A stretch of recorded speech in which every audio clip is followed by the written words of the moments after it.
मिडियालाई देशको तेस्रो सबैभन्दा ठुलो पिल्लर मानिन्छ र त्यसमध्ये सबैभन्दा ठुलो फेसबुक पेज हो भिक्टर पौडेलको रुटिन अफ नेपाल भन्दा। धेरै मान्छेहरूले यो पेजलाई नेपालको ट्रस्टेड र अनबायस इन्फर्मेसन दिने पेज भन्छन्। तर विगत 4-5 वर्षदेखि तपाईले आरोहणलाई रेगुलरली फलो गर्नुभएको छ भने त्यहाँ तपाईले उनीहरूको सबै पोस्टहरूमा एउटा प्याटर्न कमन देख्नुहुन्छ र त्यो प्याटर्न हो त्यो पेजमा बालेन र बालेन सरकारको बारेमा कहिले पनि नेगेटिभ कुराहरू आउँदै आउँदैन र यो परम्परा बालेनले काठमाडौँको मेयरमा उम्मेदवारी दिने बेलाबाट नै स्टार्ट भएको थियो। एउटा सोर्सको अनुसार उनीहरू बेस्ट फ्रेन्ड भएकोले आरोहणले बालेनलाई जहिले पनि डिफेन्ड गर्छ।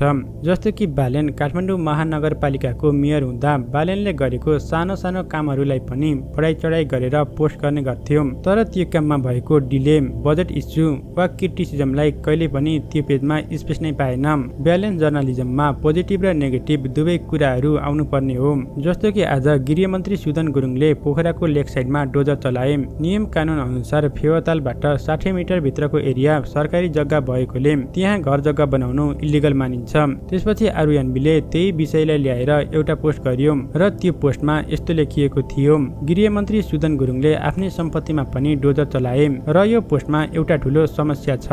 अरु सामान्य जनताको त्यही ठाउँको जग्गा इलिगल र सरकारी प्रोपर्टी हुने, तर सुदन गुरुङको जग्गा आफ्नै कसरी भयो? त्यो पनि त इलिगल भयो हैन र? यदि आफ्नै भएको भए किन भत्काएको त? तर मोस्ट ट्रस्टेड टाइटल क्लेम गर्ने पेजले यसरी अनबायस हुनु खासै राम्रो हुँदैन।